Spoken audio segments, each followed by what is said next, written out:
Okay, we're starting over, and I'm doing this in a different way. This will be great.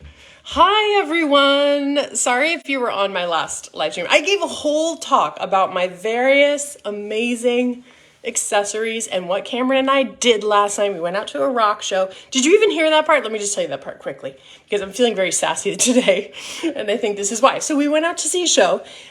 My husband is a rocker, and he introduced me to Kiss many, many moons ago, which was his favorite band growing up as a kid. And so last night we went to a show of Ace Frehley. Ace Frehley is the original guitarist from Kiss. He's so funny and so amazing, and it was just the best show. We saw some old friends, and he played a bunch of Kiss songs and also his own solo material. So anyways, I'm feeling very sassy. And maybe I broke the internet with my amazing accessories and my sass. I'm pretty sure that's what happened. But anyways, now I'm going to be able to chit chat with you. I'm going here live in a very different way. So hopefully I'll be able to see the comments. Please. Oh yeah, comments will appear here. Okay, start commenting, please. Tell me if you're watching. I saw Jane was on earlier and Judy was on. Hopefully y'all will climb back on. Tell me if you're watching live. Tell me if you're watching on the replay. This is going to be such an amazing training for you. And I'm about to get into some hard teaching you my 6-point process for how to delegate. So this is our topic today, how to delegate without coming off as bougie. And I want to talk about this for a moment, just sort of laying the groundwork of this, because there is a bit of a mindset piece around delegation. And I could tell you the process right this moment, but the truth is, if you have some like hitches or just like unconscious beliefs about delegation, you won't ever do it, or you won't be effective doing it. So here's what I want. Hi, Beth. Welcome. I can see you here. Hi. So glad you're here. So here's how I'd like us to start today. I'd love for you to, if you dare, put this in the comments. What are your sort of conscious, subconscious, even unconscious, maybe we can bring them up, beliefs about bosses, about CEOs? You might not even like that term. I know for me as a small business owner, I used to cringe at the term CEO. Now I think of myself and I call myself a CEO, but so what do you think, either for you or for society, what do we think of bosses? What do we think of CEOs?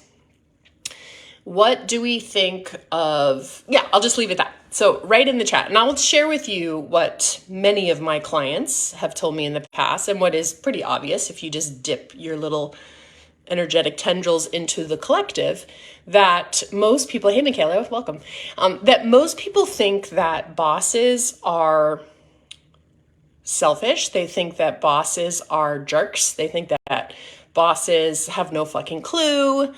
They only care about the bottom line. Help me out here. Write some in the chat. I know you know what I'm talking about. We think that CEOs are out of touch with reality. They have no clue. They're so removed from the process, and you know, maybe they're so demanding. So we have a lot of thoughts, conscious or unconscious, about bosses and about leaders and about delegation itself. So, you know, many of us sort of associate delegation with those things, with like being bougie or like so rich, which I'm saying so rich is like as if it's a bad thing, because a lot of people think it's a bad thing. And these are some of the beliefs as a small business owner, as an entrepreneur, as someone who wants to have a lot of impact in the world, wants to make good money and be supported financially, and also create jobs for the amazing humans in your life who you may or may not know yet, but like wants to create jobs and really become a legacy level leader. Like you have to clean up some of these beliefs, unconscious beliefs about bosses, delegation, leadership, CEOs, in order to actually be yourself and actually do it in a way that feels good in your body and that really feels good for your team members to receive. Because delegation doesn't have to be sharp. It doesn't have to be sort of like I'm doing this with my brow. It doesn't have to be like pointed. It doesn't have to be rough. It doesn't have to be like stiff. It can actually be a really fluid, easy conversation that feels good to you and feels good to your team member. And then y'all can go in your separate ways and do your job, they do theirs. And then you co-create something much bigger than what you could do on your own, right? So it's a worthwhile skill to learn, but you've got to clean up some of those limiting beliefs that you have around it, or nothing I could teach you in the next half hour or so will matter. Hey Maggie, welcome. I'm glad you're here. So I'm Kiki Lovelace, for those of you who don't know, and I am a serial entrepreneur. I have currently 2 businesses. I'm actually thinking about a third, which I haven't told anyone yet, but I'm considering it. My first business, besides solopreneuring, which was its own business, but is a Pilates and yoga studio in Berkeley, California. I still own the studio. We're still standing strong, which is a miracle. We've had to pivot our business model 3 times in the last 3 years due to COVID. Thanks, COVID.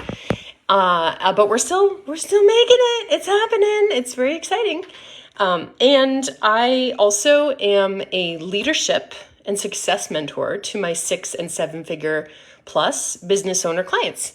And I really specialize in helping people with smaller teams, anywhere from like an assistant, one single employee or contractor or outside professional, to as many as 50 employees. That's my specialty. And I really help business owners when they're at the stage of development where building a team and streamlining their systems, or even like creating a system or 2, becomes absolutely required focus for scaling to their next level. And this is especially important for those of you who are at mid 6 figures. You can get to 250K, you can even get to 500K per year, kind of doing everything by yourself. Like you can. I mean, maybe you have a few team members, but you can actually really do a lot to get all the way there. But you will not be able to get past 500K, not likely, without team systems and really like stepping into your own as a leader. And that's what I help my people do, of course, right? So let's do this. Let's go. I'm so excited about this. And please do share in the comments, like, what are your limiting beliefs? What are your fears about delegating? I want to hear that in the comments. Okay, let's see. Can I even see my notes? What's even happening here? I'm so old. I have to like back up now. Does anyone else have to do that? I'm 45, so it happens, friends. It really happens. Okay, so where do we want to start? First of all, I want to bust through a myth for you that delegation does not mean that all of a sudden you have to become a different person. So stepping into yourself as a leader doesn't mean becoming like a cold-hearted lady in a business suit who's like super sharp with the edges.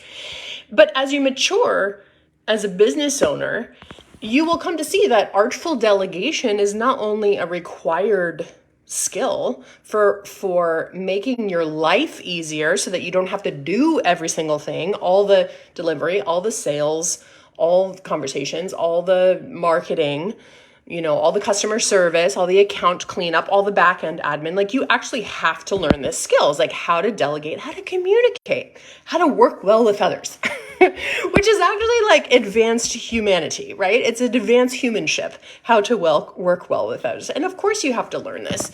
I think a lot of us, especially if you are self-identified as a woman, there's like a lot of discomfort for women, and this is completely just yet another symptom of the cultures of oppression in our society. But a lot of us feel like really reticent to come off as bossy. We're even told like, don't be so bossy. Like who's been told don't be so bossy when they were a kid? I never say that to my girls because I'm like, you can be bossy, go for it, girl. But how many of us are told that? There's actually studies that like little boys are not told that instruction. Don't be so bossy. It's the women who are told that. It's the girls who are told that. So a lot of us feel uncomfortable with it. We've also been trained not to set boundaries, right? At least if you're in my generation. I feel like younger generations are a little better at this, but if you're in my generation or older, like that boundaries like is something you learn in adulthood, because we didn't all learn it when we were young, for the most part, right?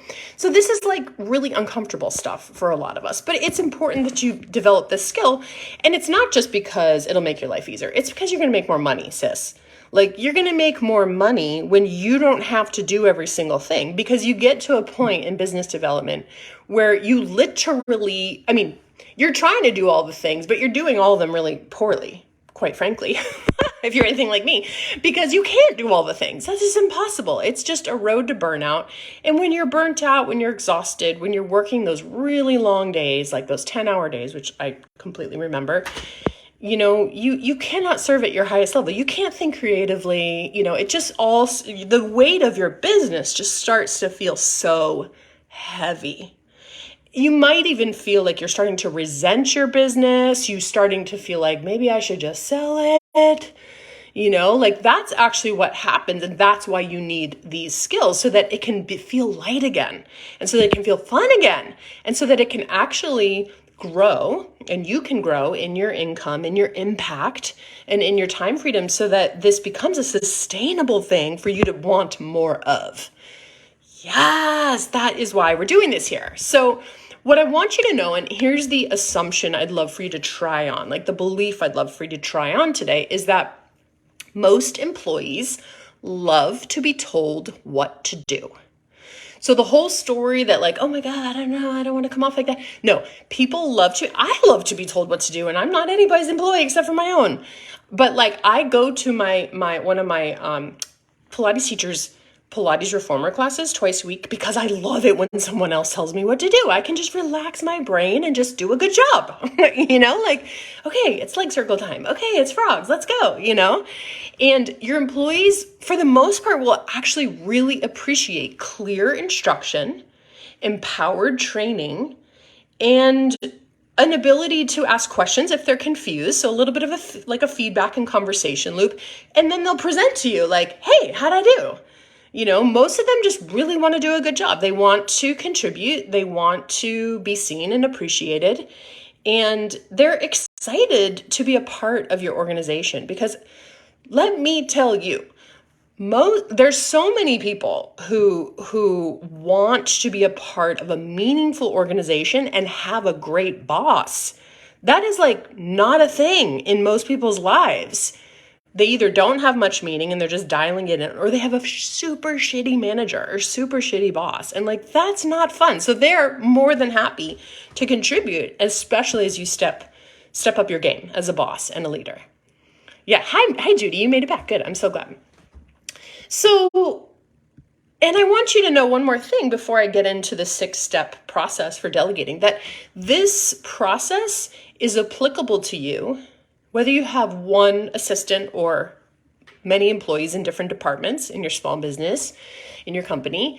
And it is necessary for you, not just if you have employees. This is applicable if you have contractors, maybe a mix of employees and contractors, and those of you who are paying the big bucks for outside professionals. I know that is sometimes like a conclusion that we make when employees aren't doing a good job. We'll decide, well, it's because I'm not, it's because I haven't had the budget to pay like a professional, to do it. But let me just tell you, professionals need to be led as well. And you need to learn clear communication skills to actually be able to collaborate with these outside vendors, like let's say an ads manager or something like that. You need to be able to communicate, collaborate, and even delegate to these people who know a lot more than you about Facebook ads or Instagram ads or TikTok ads or Google ads or whatever. So what I'm about to teach you will help you with all of your business relationships, your business to business relationships. So what else? I want to start, I guess, with what delegation is not, and then get into what delegation is. And let me make sure I have this in the order that, okay, how to delegate. Good. And then we'll get into how to delegate. So what delegation is not? So delegation is not telling your contributor, which is the word I use to describe employee, contractor, or outside pro. It's not telling your contributor what to do one time. Nope. Sorry. I know we wish it was. Like, I like to do that too. I'm like, I check it off my list. Like I told so-and-so to do that and now I never have to think about it again. But that's not really how it goes. Oftentimes, especially if it's not quite gelling or you're not getting the results you want, it's an ongoing conversation. Delegation is not assuming they know better than you or you know better than them. It's not that either of those things.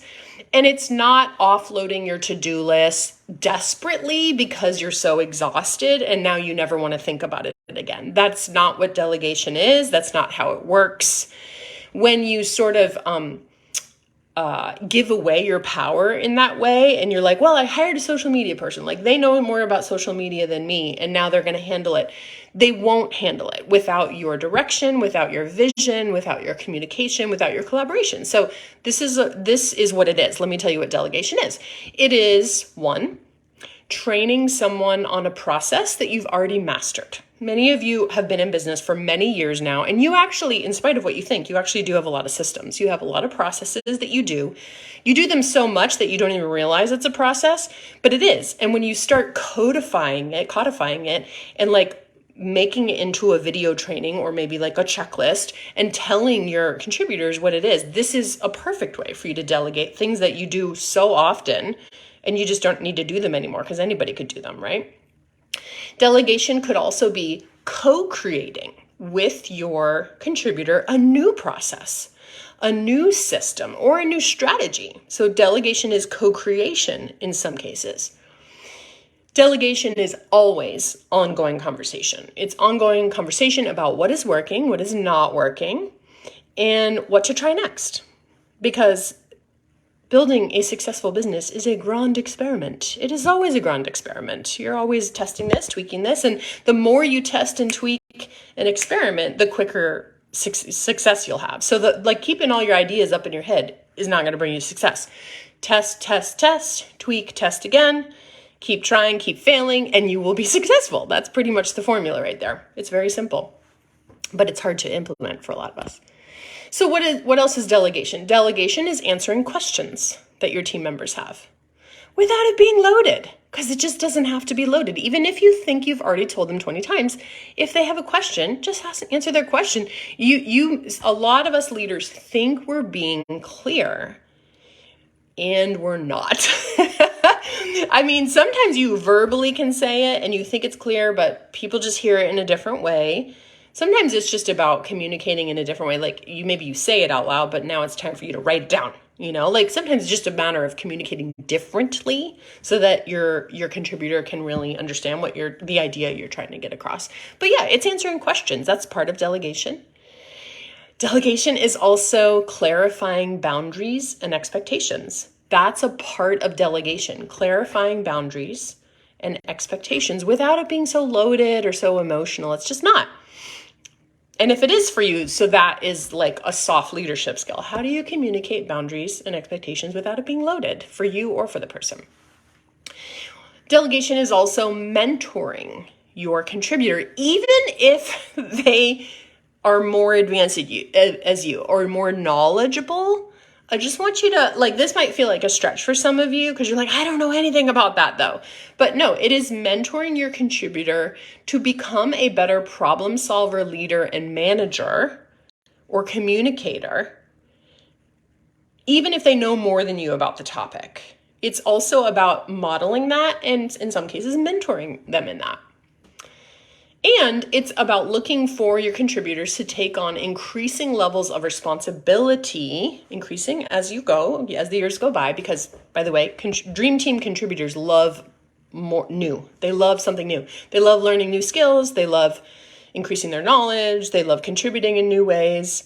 And so it's about giving them opportunities to expand so that they can develop and grow and actually build a resume, which, is great. It's great for their learning. It's great for their career. It's great for their financial wellness. And it's great for your organization for the time period that they're with you, however long that is. So let's talk about how to delegate. Yes. Oh, you're going to love this. Okay, 6-step process for delegating without sounding bossy, but you are a boss, so it's okay for you to sound bossy. But okay, without sounding bougie, that's how we'll say it. Are you ready? Tell me in the chat. Are you ready? Are you ready? Are you ready? Are you ready for this very clear process? It is super simple. You'll be like, duh, once I say it. Tell me if you're ready. I'm waiting. Yes, yes, yes, I know. I'm ready too. Okay, let's go. So, how to delegate. Number one, this sounds simple, but most leaders skip this because you think it's obvious. It's not obvious. Number one, clarify the outcome you desire. Even if you don't know the how, clarify the outcome you desire. How will you know the job is complete and well done? You need to know this for yourself first. And so sometimes this requires you like sitting down, like, what is your goal? And what is the date by which you would like this goal to be finished? Usually we are a little ambitious with our dates, but that's okay. So like, what's the goal? How will you know it's a job well done? What are the indicators or metrics by which you will go, yes, that's finished, and now we can move on to something else? Yes, Beth, good, you're ready. So this is very important. Number one is clarify the outcome you desire for yourself. Number two, choose an appropriate person to delegate to. Make sure you have their buy-in and that they have the natural aptitude or skills for the job. I want to talk about this for a second. So a lot of us are delegating things to the wrong people. And this is a part of what I always help my business owner mentees with, is like getting the right butts in the right seats. That's what we call it. Get the right butts in the right seats.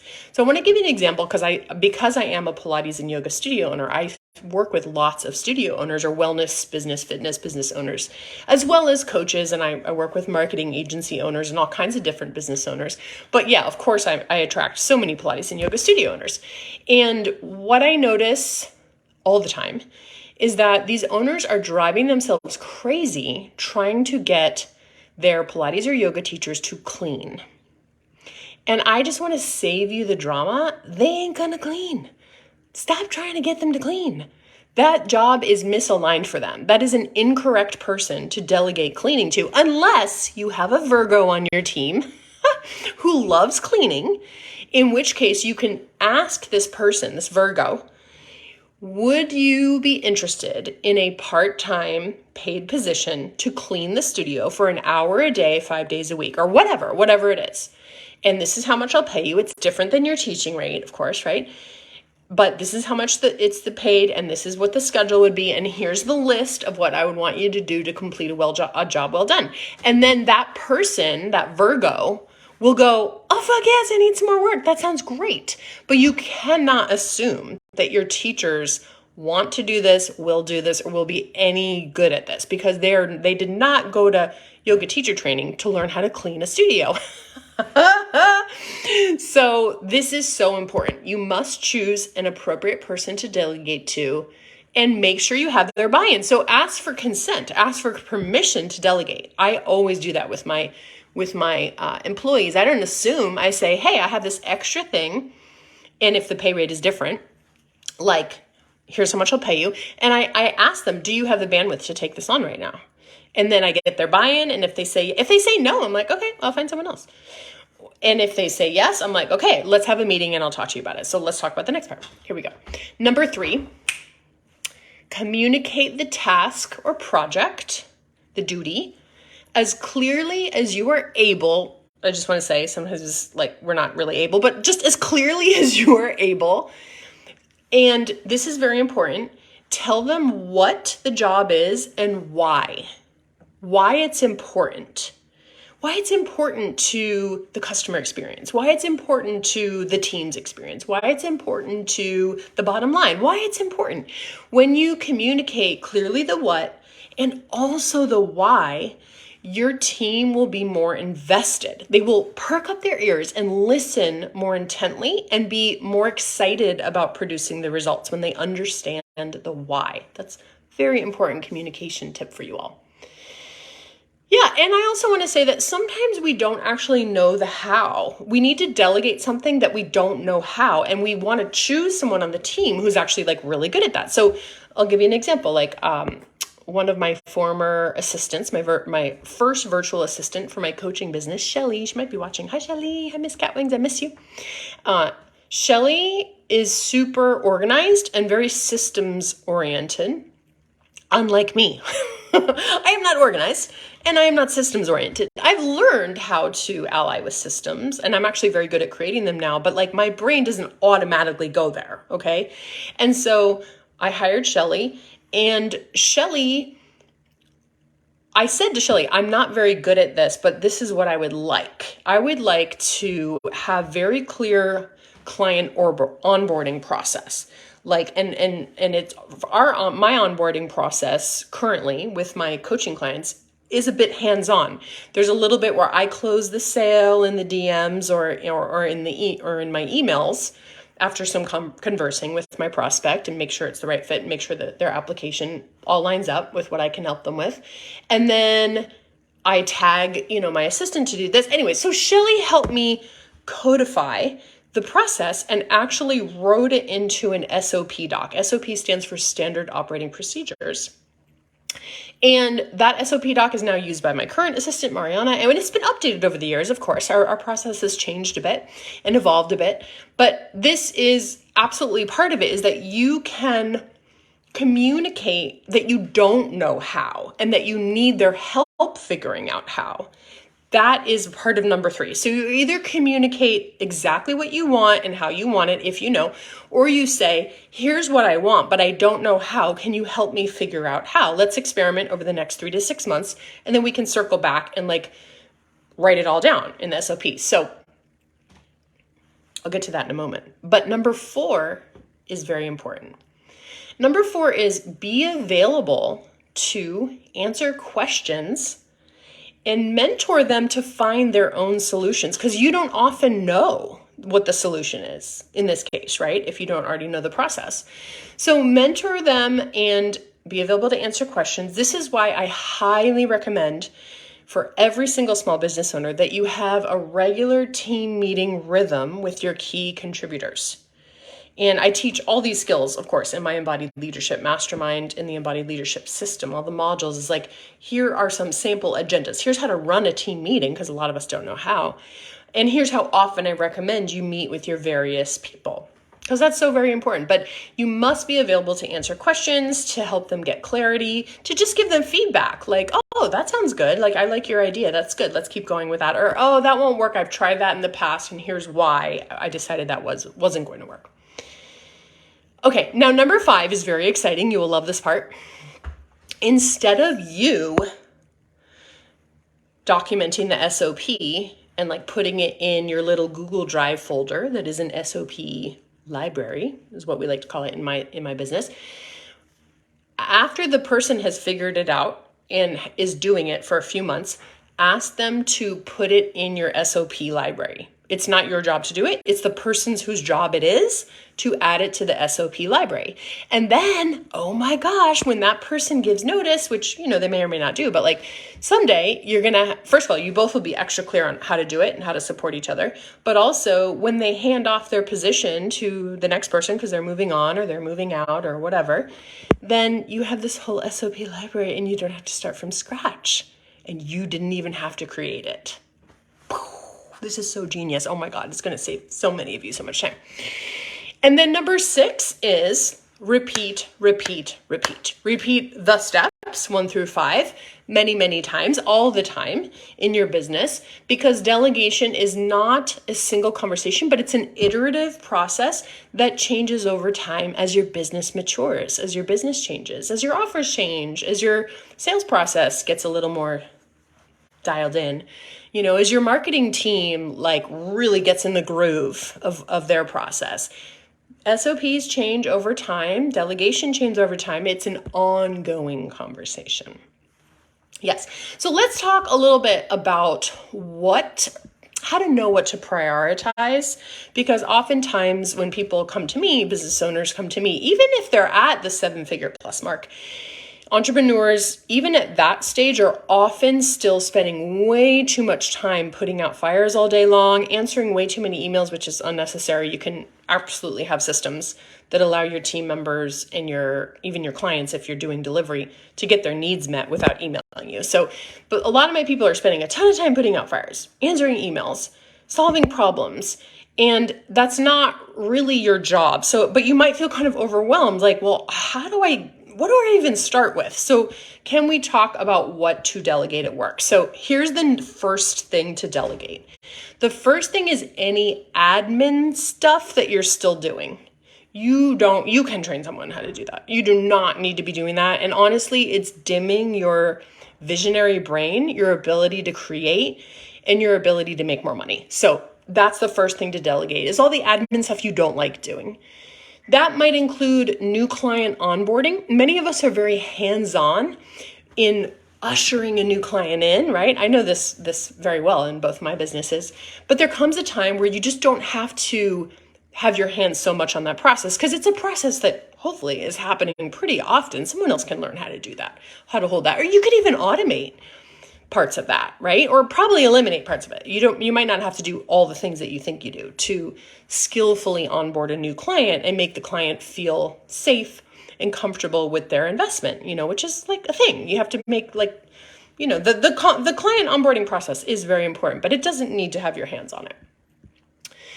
What else? You can delegate sales if you don't want to do it anymore. Who knew? I don't do any sales for my studio business at all. And I open up my sales report every day, and the sales are, there's some recurring revenue in the morning, of course, but I open it up one or two more times and there's more sales because I have amazing closers on my team. Amazing. They just sit at the front desk, they check people in, they clean up a little bit, they spruce up the joint, and they make sales all day long. It is a miracle. It's amazing. There was a time where I also had an incredible salesperson, Shauna, on my coaching team. I love Shauna. Hi, Shauna. You're probably not watching, but some of you know Shauna. She's an amazing human. And she did a really good job. In fact, some of you came into my world when Shauna was my closer. And after Shauna, I kind of realized there's ways I can automate this. And I really like having personal conversations. I just want to do it in the DMs. So I don't do sales conversations for my coaching business. A lot of it is automated. It's through my sales page, the application process, and then I have a conversation with each applicant and I tell them if I think it's a good fit. I invite them there, and my clients don't even need to get on the phone with me because they already know they want to work with me. By the time they apply, they're like, oh, hells yeah, I'm in. I'm already in. So yeah, you can delegate sales. You can delegate it to the internet ethers via a sales page or via a payment link, or you can delegate it to a team member. What else? You can delegate marketing, friend. You can in spite of what people say, you can delegate marketing. If you're not a writer or you don't feel comfortable going live like this, you don't have to, babe. There are plenty of ways for you to sell, and you can absolutely hire a copywriter, a marketing strategist. I know so many of them because I work with them as my own business owner clients. They're amazing at what they do, and they will help you create sales and be really consistent in your marketing, which is probably something you're not doing if you're not comfortable with copy or being on a video, right? So you can absolutely delegate your marketing for sure. Oh my gosh, you could even delegate some delivery if you don't want to do as much delivery anymore. Or maybe you do, maybe you love the delivery. But, for me personally, I love delivery, but not all the time, I teach one yoga class a week, which is so fun. I love it. But even two would be too much for me at this moment with all my other responsibilities in my business and family. And in my coaching business is completely leveraged. So I don't have to do a ton of delivery. I love my group programs where I do a ton of delivery, which is a couple hours a week, 3 weeks a month. And my private clients, oh my gosh, they get all their needs met in 2 one-on-one sessions per month. We usually do about 30 minutes each time. And then we have some conversations on DM where we trade voice clips and we do a little texting back and forth. And they don't have any more questions at the end of the week. They're feeling fully supported. So your delivery, again, it can be streamlined, but it also can be delegated if you don't want to do all of it, of course, right? Okay, Leah says, yes, you can delegate marketing. Leah is one of my amazing marketing agency owner clients, done for you copywriter, giving you a shout out, girl. Yeah, just revamped a client's intro package and messaging to get her more on track with updated soulmate client type. I'm sure she's going to make a bank from that. Good job, Leah. That's amazing. That's so cool. Okay, so what else? I want to give you more things to delegate, because if you've already delegated all those things, what else could you delegate? It is really your job as the leader to do only the things that you can do and to delegate, eliminate, or automate the rest. The more you step into this alignment, this like deep soul alignment, just doing your divine ministry and that's it, the more you allow your team to grow in their leadership and their contribution, the more money you make, the more time freedom you have. Yes, check. And the more fun it is, because collaboration is actually freaking fun. It's so fun when you both come with an idea and then it becomes something bigger. That is amazing. That is so much fun. That's it right there. That's legacy level leadership. It's a win-win-win situation. You win, your team member wins, and your clients win. It's all working better because of your willingness to step into leadership this way. Okay, so what else can you delegate? Okay, day-to-day operations. You do not need to run payroll. Someone else can fucking do it. If you have a brick and mortar, you don't need to clean. Please. Okay, can we put that on the top of the list? If you are still cleaning, changing light bulbs, you do not need to do that. Just pay somebody to do that. Oh my God. Or just do a work trade situation. If you feel like you don't have the budget, you can do this. You can do this. You can tell someone it's their job to change the light bulbs. Absolutely. That's their responsibility, not yours. Oh my gosh. Oh my gosh. Studio owners, you can delegate to someone else finding subs. I'm just going to lay that right there. And you can delegate resource. Okay, we're back. You can delegate anything else that dims your life force or sucks, like feels like it's draining or feels like it's heavy. The more you choose alignment, the more you choose what feels light, what feels easy, what feels in your zone of genius, and the more you make space for your team members to make those choices too, the more abundant your business will become. Alignment equals abundance. It's just as simple as that. So delegation is sort of a process to make your business more aligned for you and for your team members. How cool is that? How amazing is that? Okay, so I want to tell you that I have been really nerding out on like these fundamentals of legacy level leadership. And I'm starting to pull up in my head like a little free masterclass for you all. I don't think it'll be next week, but maybe the week after. And what I want to go into in this masterclass are some hard leadership skills, like some of the documents, some of the processes, like how to do this, that, and the other, that make up for a really strong leadership. Because some of you are like me, you're sort of like woo and more visionary, kind of like the big idea person. And so hard leadership skills are very important for you, like how to set boundaries and policies and structures. That's important skill for you to learn. And it does not have to be hard or overwhelming. So I want to do a little bit on that. But there's others of you that are actually pretty good at the hard leadership skills, but your soft leadership skills, your communication skills, your ability to deliver feedback, to really build relationships with both your customers and with your employees or your contributors need some support. So we're going to talk about the hard leadership skills. We're going to talk about the soft leadership skills.